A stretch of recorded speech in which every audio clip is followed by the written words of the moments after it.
Hi guys, welcome back sa aking YouTube channel. I'm Lelje Padurina. Pasensya na kayo guys kung medyo natagalan tayo na hindi nakapag-upload ng mga vlog kasi meron tayong inaasikaso sa ngayon. Dahil nag-a-apply tayo for abroad as a waiter, no? At sana'y suportahan nyo ako guys sa ating panibagong yugto, no? At babalitaan ko kayo kapag tayo ay nakalis na. So, antay-antay lang kayo. Antay-antay lang kayo ng mga update natin, no? Dahil sigurado ako makakatulong to sa inyo. At sa mga gusto mag-apply, ipapakita ko sa inyo ang job position na pwede sa inyo. So yun, pipili lang kayo guys.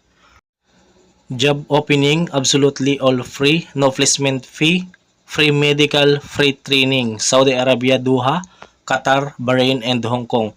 Household service worker, domestic helper, babysitter. Ayan guys yung mga inyong pagpipilian at ang company na to ay Tamimi Job Opening. So sobrang dami guys dito, mayroon janitor, housekeeping, cleaner.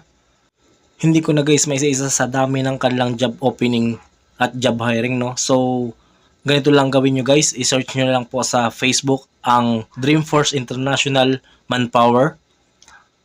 Yan yung nakalagay po dyan sa taas.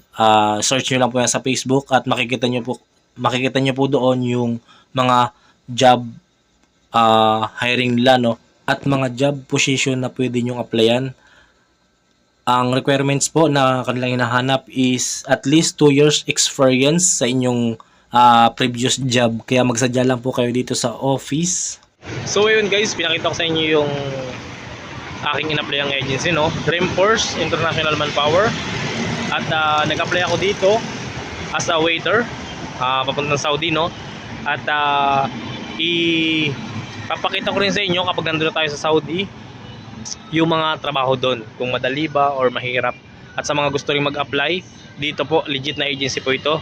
Hindi po tayo binayaran or hindi tayo binabayaran ng agency natin na pinopromote, no? Pero dito po ay legit na legit.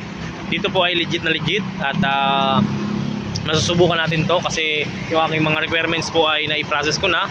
Then malapit na rin po ang ating alis.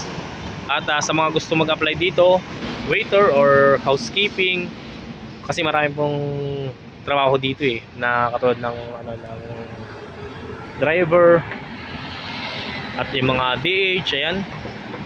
So yun, balitaan ko lang kayo kapag nandun na tayo sa Saudi, no? At sana nasamahan nyo pa rin po ako sa aking mga vlog, ayan. So thank you for watching guys, God bless.